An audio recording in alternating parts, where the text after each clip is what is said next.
RRB clerk paper number 60. Question number 41. So ఇక్కడ 1.5 బదులు 3/2 రాసామనుకోండి.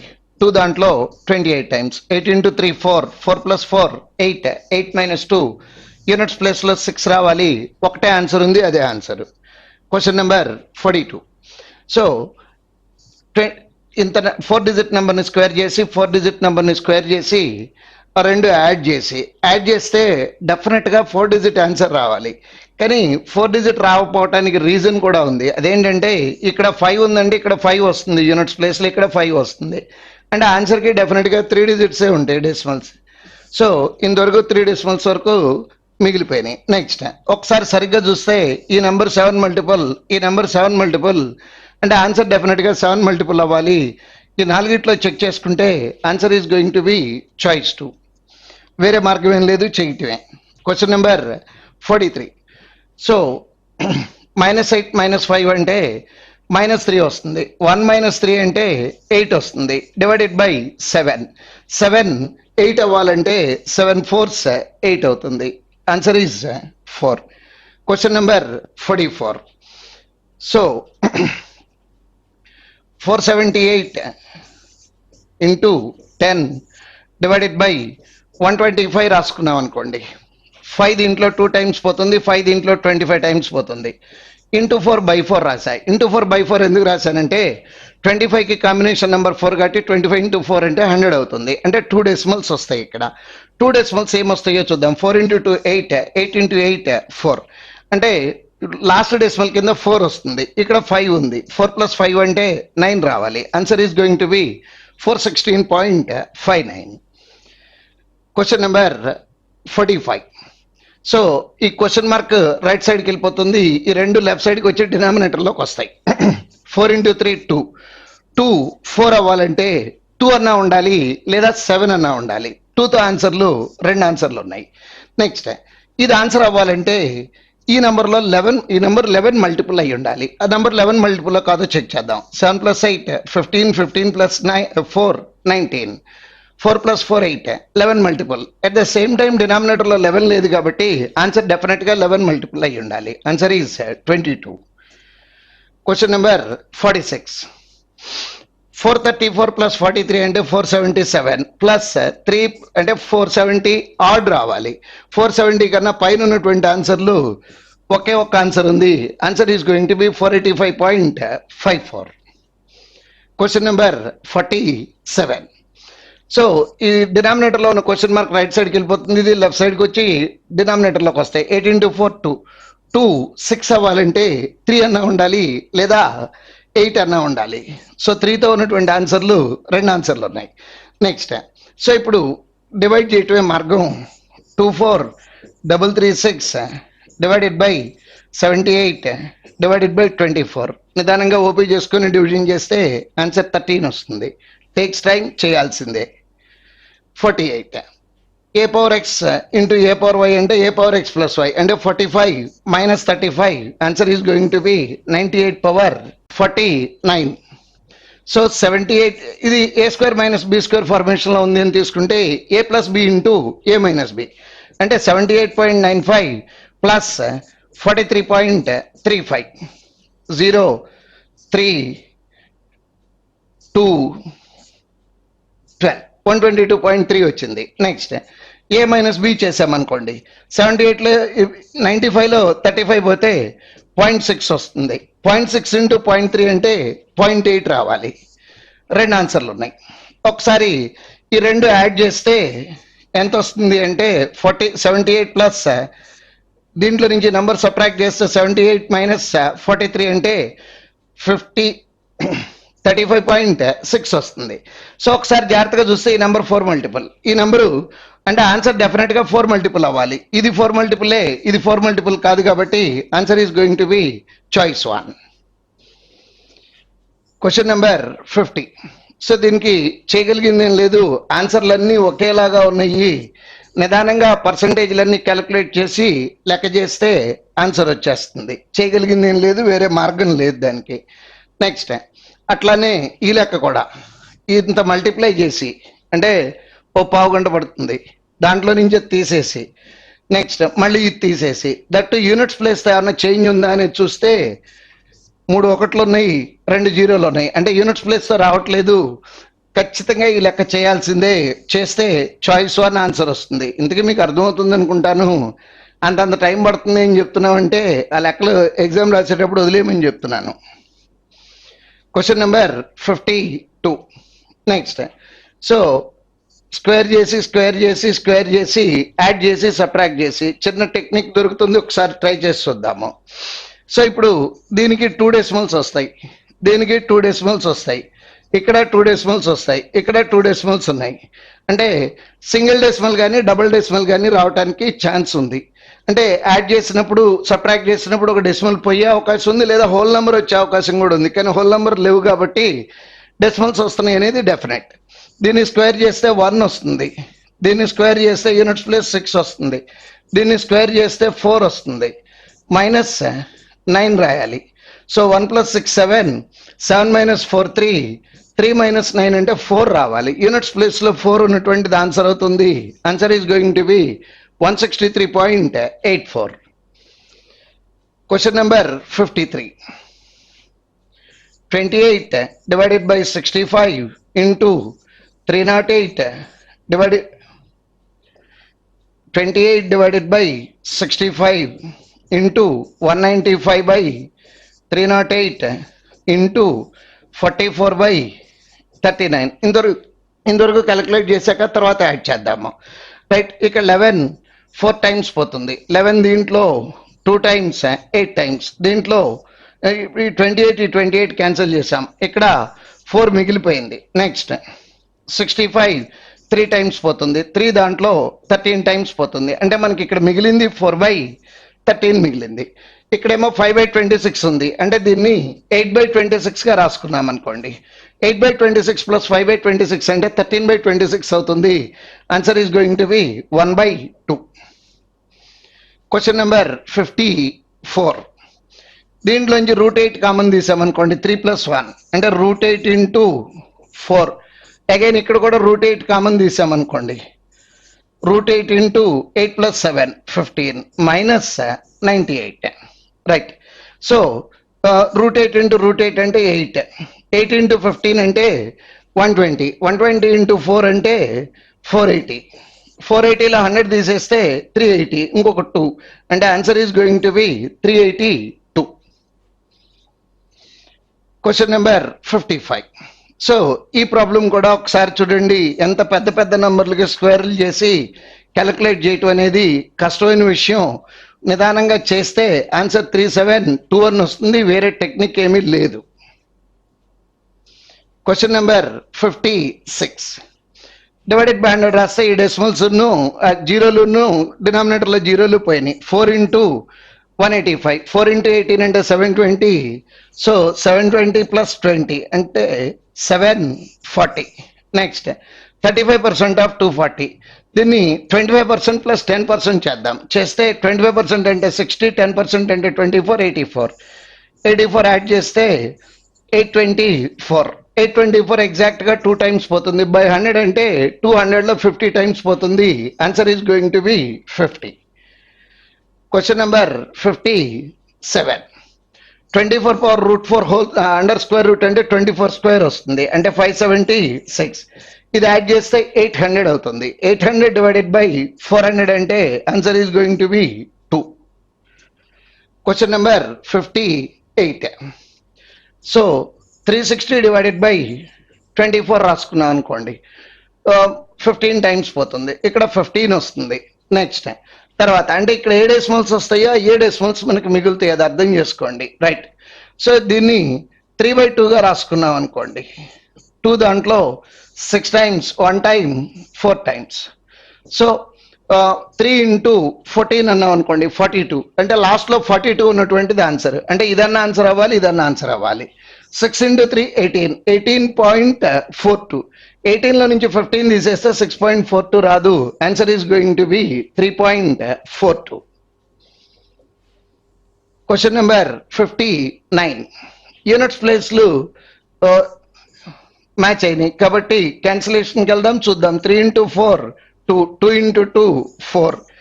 8 into 9 2. 2 4 అవ్వాలంటే యూనిట్స్ ప్లేస్ లో 2 అన్నా ఉండాలి లేదా 7 అన్నా ఉండాలి. 2తో ఒకటే ఆన్సర్ ఉంది కాబట్టి అదే ఆన్సర్ అవుతుంది. Question number 60. ఇది A square minus B square formation తీసుకున్నాం అనుకోండి. A plus B into A minus B. A plus B అంటే 66 ప్లస్ 34 అంటే 100 వస్తుంది. దీంట్లోంచి సబ్ట్రాక్ట్ చేస్తే 32. Answer is going to be 3200. Question number 61. 3 statements డిఎస్. By selling an article what is the percentage gain. ఒక article అమ్మాడంటే ఎంత పర్సంటేజ్ గెయిన్ వచ్చింది. 5% is discount is given on list price. If there is no discount, 20% profit is gained. The cost price of the article is 5000. A and B నుంచి వస్తుంది అన్నాడు. అడిగింది ఏంటి మనల్ని? By selling an article what is the percentage gain. అంటే cost price కావాలి, selling price కావాలి percentage calculate చేయాలంటే. సో ఇక్కడ డిస్కౌంట్ ఇస్తానంటున్నాడు. డిస్కౌంట్ ఇవ్వకపోతే అంటున్నాడు. అంటే కాస్ట్ ప్రైస్ సెల్లింగ్ ప్రైస్లు అక్కడ వచ్చే అవకాశం లేదు. A and B not sufficient. Next A and C చూద్దాం. సో ఇక్కడ మన దగ్గర కాస్ట్ ప్రైస్ ఉంది. డిస్కౌంట్ ఇవ్వకపోతే 20% ప్రాఫిట్ వచ్చేది అంటున్నాడు. డిస్కౌంట్ ఇవ్వకపోతే అన్నాడు. ఇచ్చాడో లేదో తెలియదు కాబట్టి ఇది కూడా కుదరదు. నెక్స్ట్ బి అండ్ సి కూడా వీలు పడదు. అన్ని కలిపితే ఆన్సర్ వచ్చేస్తుంది. ఎట్లానో చూద్దాం. So 5000 rupees cost price, 20% profit వచ్చేది అన్నాడు. అంటే 6000 అవుతుంది. అది మార్కెట్ ప్రైస్ అవుతుంది. ఎందుకంటే డిస్కౌంట్ ఇవ్వలేదు అన్నాడు కాబట్టి. 6000 మీద 5% డిస్కౌంట్ ఇచ్చాను అంటున్నాడు కాబట్టి క్యాల్కులేట్ 6000లో 5% తీసేస్తే సెల్లింగ్ ప్రైస్ వస్తుంది. కాస్ట్ ప్రైస్ ఉంది, సెల్లింగ్ ప్రైస్ ఉంది, ప్రాఫిట్ పర్సంటేజ్ వస్తుంది. Answer is from all the 3 statements we can get the answer. Next what is the present age of the father. The difference in ages of the father and son is 24. Present age of son is 1/5 of the present age of father. After 6 years from now, the age of the son will be 1/3 of the father's age. ఒకసారి జాగ్రత్తగా చూడండి. Any 2 నుంచి answer వస్తుంది. ఎందుకంటే ages లో 2 రిలేషన్లు ఉన్నా వస్తుంది, 2 రేషియోలు ఉన్నా వస్తుంది, లేదా ఒక రిలేషన్ ఒక రేషియో ఉన్నా వస్తుంది. ఇక్కడేమో ఒక రిలేషన్ ఉంది, ఒక ఈక్వేషన్ ఉంది, ఇక్కడేమో ఒక రిలేషన్ ఉంది. ఈ రెండింటి నుంచి వస్తుంది. ఈ రెండు తీసుకుంటే 2 రిలేషన్లు ఉన్నాయి, దాని నుంచి వస్తుంది. అట్లానే ఏసీ నుంచి కూడా ఆన్సర్ వస్తుంది. అంటే any 2 of the given 3 statements answer వచ్చేస్తుంది. Next question number 63. Refer the given bar graph and table to answer the questions. Number of employees, seniors and juniors in 5 different companies. 5 కంపెనీల్లో జూనియర్లు సీనియర్లు ఉన్నారంట. వాళ్ళ యొక్క డీటెయిల్స్ చెప్తున్నాడు. ఎంలోనేమో 960, ఎన్లోనేమో 840. Next అక్కడ జూనియర్లకి సీనియర్లకి రేషియోనేమో దీంట్లో ఇచ్చాడు. సో ఈ రెండింటి నుంచి క్వశ్చన్లు ఆన్సర్ చేయమని అడుగుతున్నాడు. క్యాలిక్యులేట్ చేద్దానండి. Number of junior employees in company Q is what percent of total number of senior employees in company N and P together. Number of junior employees in company Q. Q లో ఎంతమంది ఉన్నారు? 560 ఉన్నారు. So 560లో మనల్ని అడిగింది ఎవరినంటే junior employees. Junior employees క్యూలో ఎట్లా ఉన్నారంటే 26:9. 26:9 అంటే 26/35. So this is what percent of senior employees in N and P together. Calculate చేద్దాం. ముందు ఈ నెంబర్ తీసుకొచ్చేద్దాం. 5 2 టైమ్స్ క్యాన్సిల్ అవుతుంది. 5 7 times, 7 8 times, 8 into 2 16, 16 into 20 320, 16 into 6 96. అంటే ఇక్కడ 416 వచ్చింది. ఆ నెంబర్ గుర్తుపెట్టుకుందాము. నెక్స్ట్ అడిగింది ఏంటంటే 416 is what percent of, right. Next senior employees in NNP together. ఎన్ఎన్పిలో సీనియర్ ఎంప్లాయీస్ అంట. ఇక్కడ ఎన్ఎన్పిలో సీనియర్ ఎంప్లాయీస్ చూద్దాం. 840 ఉన్నారు. 840కి రేషియో 3:4. అంటే 840 into 4/7, 7 120 టైమ్స్, 120 into 4 అంటే 480 వస్తుంది. నెక్స్ట్ ఇంకొక కంపెనీ పి అనేటటువంటి కంపెనీ 760 ఉన్నారు. 760లో 5:14 రేషియోలో ఉన్నారు. అంటే 760 into 14/19 రాయాలి. 19 40 టైమ్స్ అంటే 560 వస్తుంది. మొత్తం కలిపితే 1040 అయింది.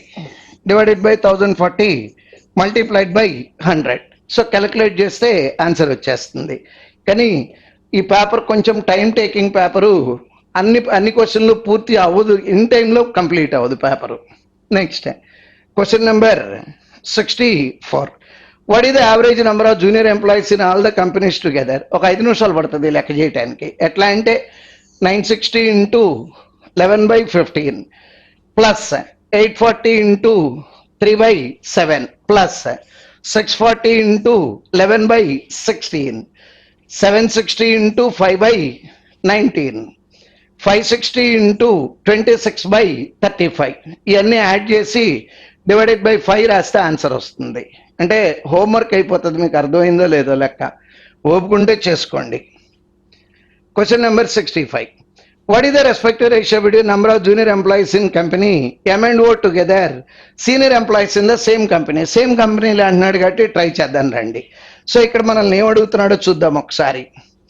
సో మనల్ని అడిగింది ఏంటంటే MO అనేటటువంటి కంపెనీల్లో జూనియర్లకి సీనియర్లకి రేషియో అడుగుతున్నాడు. ఎంలోకి వద్దాము. ఎంలో ఏం చెప్తున్నాడంటే 960, దాంట్లో జూనియర్లు అంటే 11/15, అట్లానే సీనియర్లు 960 ఇంటూ 4/15, మళ్ళీ రెండింటికి ఓ యాడ్ చేయాలి. చేద్దాం రండి. సో 640కి 11:5. So 640 into 11/16.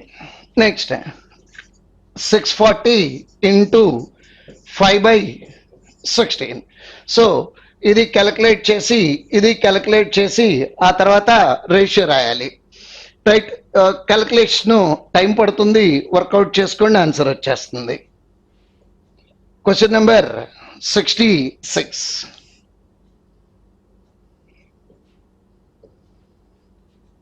Study the following table carefully to answer the question. Number of students studying different disciplines in graduation from state A over the years. 97 నుంచి 2002 వరకు అక్కడ ఉన్నటువంటి డిఫరెంట్ డిసిప్లిన్స్ చదివినటువంటి స్టూడెంట్స్ యొక్క లిస్ట్ చెప్తున్నాడు. Total number of students studying medicine ఇవన్నీ add చేయాలి. Is approximately what percent of number of students studying engineering from all the years? ఇది యాడ్ చేయాలి. This divided by that into 100 రాయాలి. ఓపుకుంటే calculate చేసుకోవటమే. Question number 67. What is the average number of students rounded off to arts students rounded off to nearest integer? అంటే ఇవన్నీ add చేసి divided by 6 రాయాలి. 68.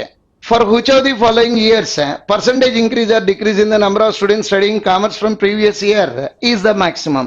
ఈ లెక్కలో కొంచెం టాలెంట్ వాడితే డెఫినెట్ గా లెక్క చేయొచ్చు. రండి చూద్దాం రండి.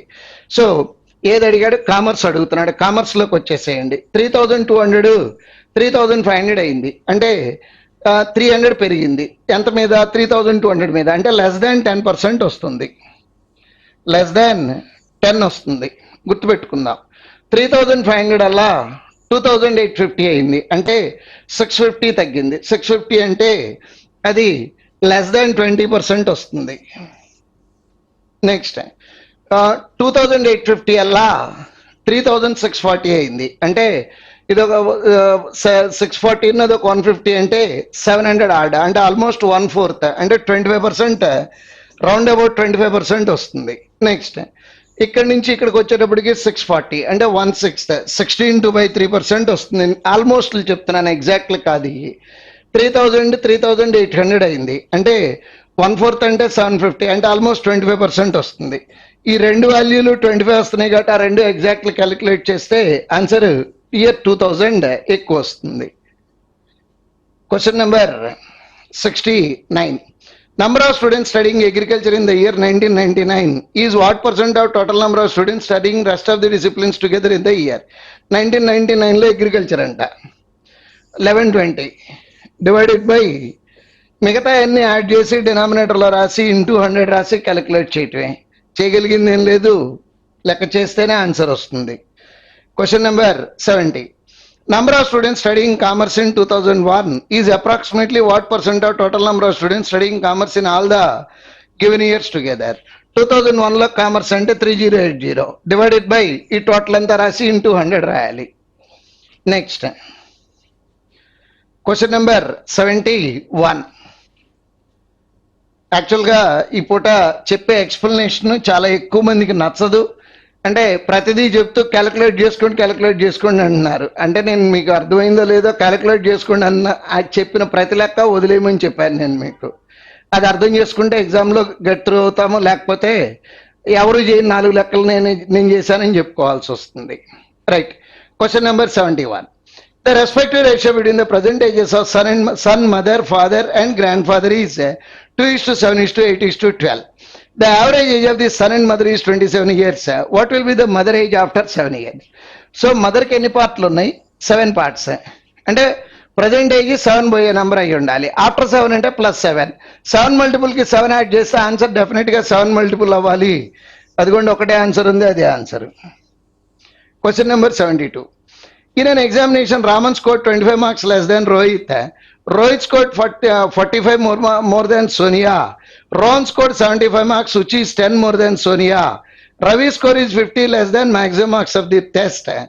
What is the approximate percentage of marks did Ravi score in the examination if he gets 34 marks more than Raman? అంటే రవి గురించి అడుగుతున్నాడు. రవికి ఎన్ని మార్కులు వచ్చినాయో కావాలి, టోటల్ ఎగ్జామ్ ఎంతకు పెట్టారో కావాలి. రండి క్యాలిక్యులేట్ చేద్దాం రండి ఒకసారి. ఫస్ట్ ఎవరు మార్కులు చెప్పాడు? రోహన్ స్కోర్డ్ 75. అంటే రోహన్ అనేవాడికి 75 మార్క్స్ వచ్చినాయి అంట. హుచ్ ఈస్ 10 మోర్ దాన్ సోనియా. అంటే సోనియాకి ఎన్ని వచ్చి ఉంటాయి అంటే 65 మార్క్స్ వచ్చినాయి. నెక్స్ట్ తర్వాత Rohit scored 45 marks more than Sonia. అంటే అక్కడ మనకి రోహిత్ గురించి చెప్తున్నాడు, ఇక్కడ చెప్పింది రోహన్. నెక్స్ట్ రోహిత్కి ఎన్ని మార్కులు వచ్చినాయి అంటున్నాడంటే సోనియా కన్నా 45 మోర్, అంటే 110 మార్క్స్ వచ్చినాయి. Next Raman scored 25 marks less than Rohit. అంటే రామన్కి ఎన్ని మార్కులు వచ్చినాయి అంటే 25 లెస్ అంట, అంటే 85 మార్క్స్ వచ్చినాయి. Next what is the approximate percentage of marks did Ravi score in the examination if he gets 34 more than Raman? Raman కన్నా 34 మోర్ అంటే 119 వస్తుంది. అయితే ఇది రవి మార్కులు, కానీ టోటల్ ఎన్ని ఎగ్జామ్ ఎంతకు పెట్టారో తెలియాలి. Ravi score is 50 less than maximum marks of the test. అంటే ఎగ్జామ్ పెట్టింది 119 ప్లస్ 50 అంటే 169 మల్టిప్లైడ్ బై 100 రాయాలి. అప్రాక్సిమేట్ అన్నాడు కాబట్టి ఇది 170గా రాసుకున్నాం అనుకోండి. 0 గెట్స్ క్యాన్సిల్డ్. ఇది 7 times. Answer is going to B 70%. Question number 73. The largest and smallest angle of a triangle are in the ratio 3:1. The second largest angle of the triangle is equal to 44. What is the value of 150% of the largest angle? So largest ఎన్ని పార్ట్లు అన్నాడు? 3 parts. ఇప్పుడు దానికి ఏం కావాలన్నాడు? 150%. అంటే 3x into 3/2. అంటే answer డెఫినెట్గా 3 into 3 9 పోయే నెంబర్ అయి ఉండాలి. No no yes no no. Answer is going to be 153. Question number 74. One of the angles of a quadrilateral is thrice the smaller angle of the parallelogram. The respective ratio between the adjacent angles of the parallelogram is 4:5. Remaining 3 angles of the quadrilateral are in the ratio 4:11:9. What is the sum of the largest and smallest angle of the quadrilateral? రండి calculate చేద్దాము. So adjacent angles of a parallelogram అంటున్నాడు. Some of the adjacent angles of a parallelogram ఎంత ఉంటుందంటే 180 degrees. 180కి 9 parts అంటే ఒక్కో part 20 degrees అవుతుంది. అంటే smallest అని అడిగితే smallest will be 80. Next one of the angle of a quadrilateral is thrice the smaller angle of the parallelogram. smaller angle 80 degrees అయింది కాబట్టి దానికి thrice అంటే 240 అవుతుంది. నెక్స్ట్ క్వాడ్రిలేటరల్ లో సమ్ ఆఫ్ ది యాంగిల్స్ ఎంత ఉంటాయి అంటే 360. 360లో ఒక్క యాంగిల్ 240 వచ్చిందంటే మిగతా 3 యాంగిల్స్ కలిపి 120 అవుతాయి. 120కి గాను రేషియో ఏం చెప్పాడంటే 4:11:9.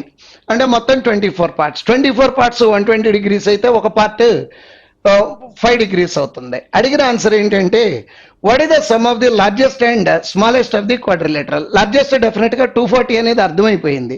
స్మాలెస్ట్ అంటే 4 పార్ట్స్. 4 into 5 20. 240 plus 20 అంటే answer is going to B 260 degrees. Question number 75.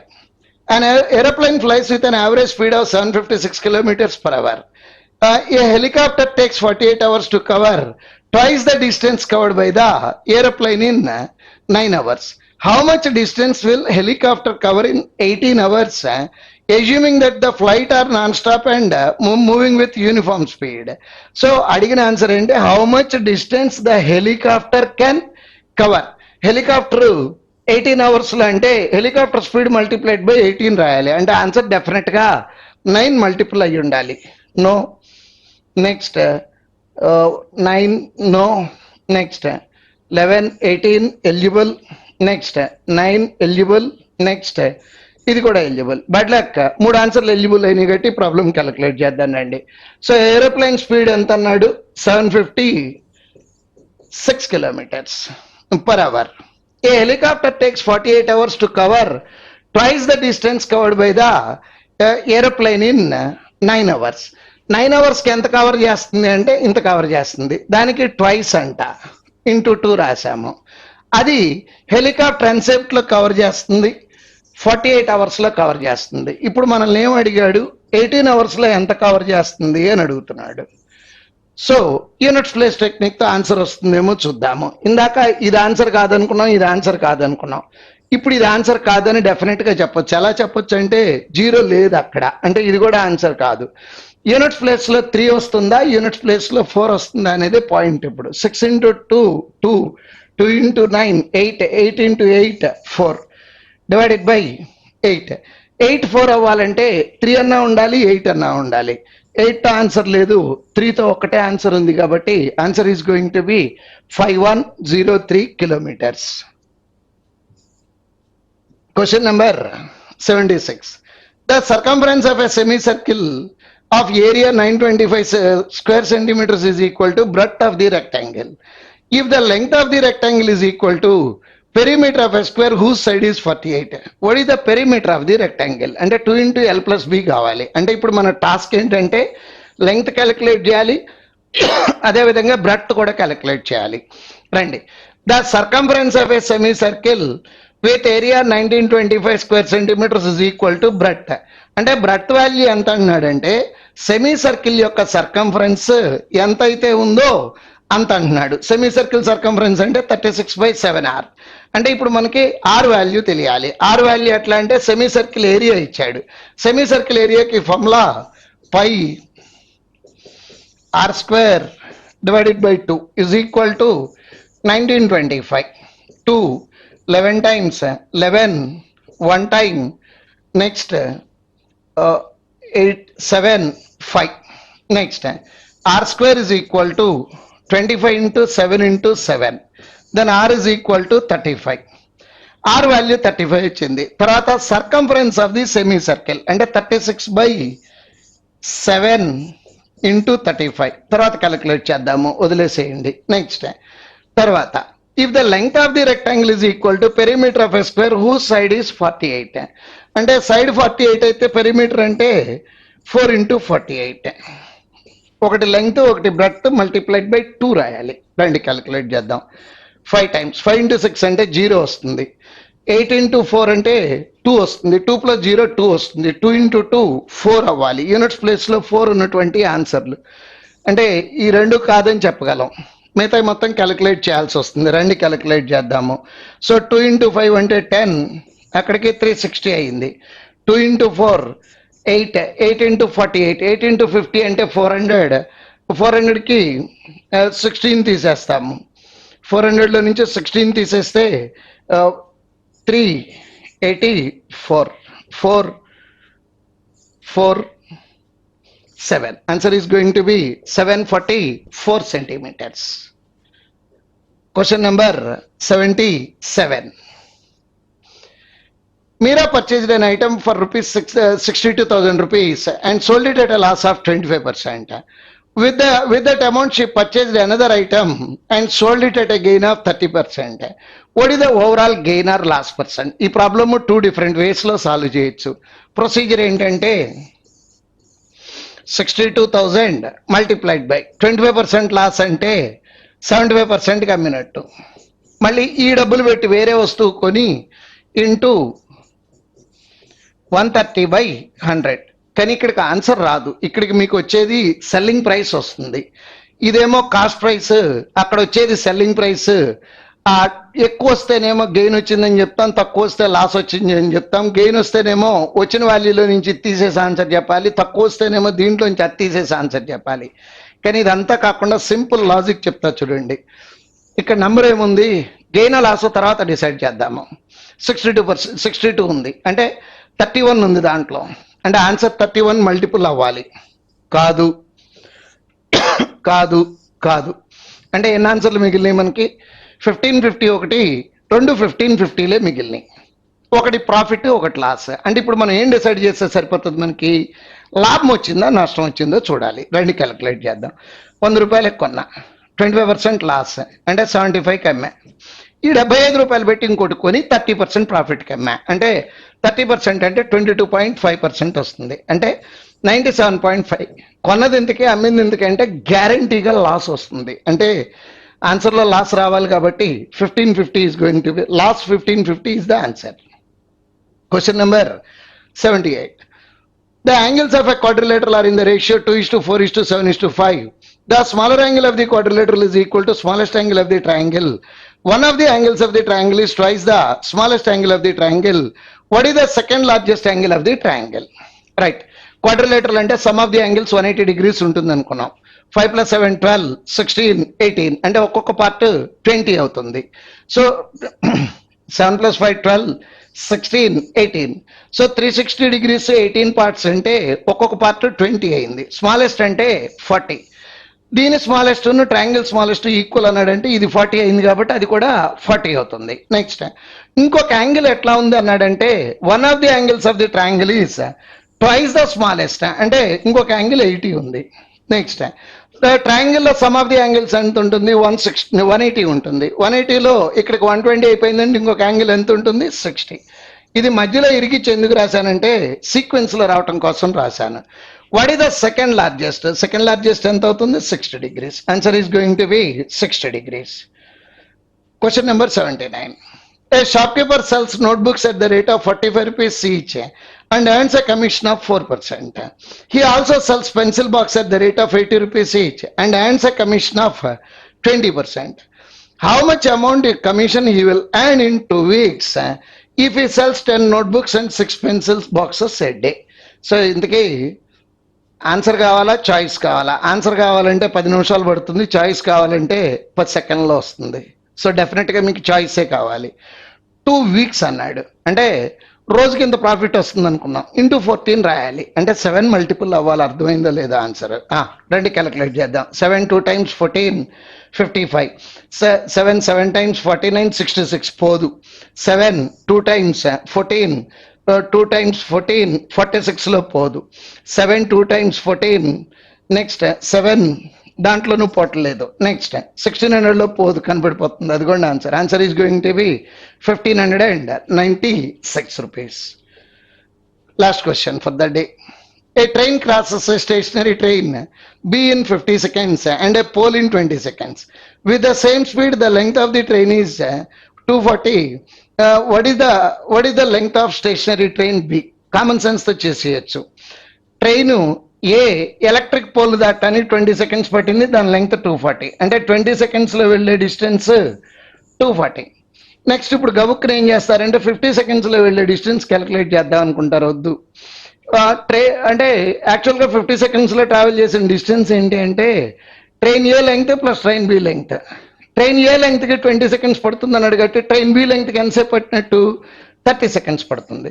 20 secondsకి 240 వెళ్తే 30 secondsకి ఎంత వెళ్తుంది అంటే దీంట్లో ఇది అంతా ఉండి ఇంకొక హాఫ్ ఉంది, అంటే 240 ఉండి ఇంకొక హాఫ్ అంటే 360. Answer is going to B 360 meters. కానీ ఒక పాయింట్ గుర్తుపెట్టుకోండి, మీ అందరికీ వాళ్ళ పేపర్లో ఏమనిపించి ఉంటుందంటే బోల్డెన్ లెక్కలు వదిలేశాడు అనిపించి ఉంటుంది. అంటే నేను యాక్చువల్గా చాలా లెక్కలకు ఆన్సర్లు తీసుకురాలా, అంటే అవన్నీ కూడా టైం టేకింగ్ స్టేజ్ కూడా కాదు, టైం కిల్లింగ్ ప్రాబ్లమ్స్ అవన్నీ. అందుకని అక్కడ ఆ లెక్కలు వదిలేస్తే లాస్ట్కి వచ్చి ఈ 10 లెక్కలన్నా మొదట్లో న్యూమరికల్ అబిలిటీలో ఒక 20 లెక్కలు చేయొచ్చు. చూసుకోండి, 20లో ఒక 5 వదిలేసామనుకున్నా 15 చేయొచ్చు. తర్వాత ఈ 10లో ఒక 6 7 చేయొచ్చు. నెక్స్ట్ మధ్యలో డేటా సఫిషియన్సీ ఉంది, దాంట్లో నుంచి ఒక 3 లెక్కలు, అంటే మొత్తం మీద ఓ 30 ప్రాబ్లమ్స్ చేసుకోవడానికి అవకాశం ఉంటుంది. అట్లా కాకుండా మధ్యలో ఉన్న ఆ బండ లెక్కలన్నింటినీ చేయటం మొదలు పెడితే అక్కడే ఆగిపోయి ఇక్కడ దాకా అసలు వచ్చేవాళ్ళం కాదు. అర్థం చేసుకుంటారని అనుకుంటున్నాను. Thank you.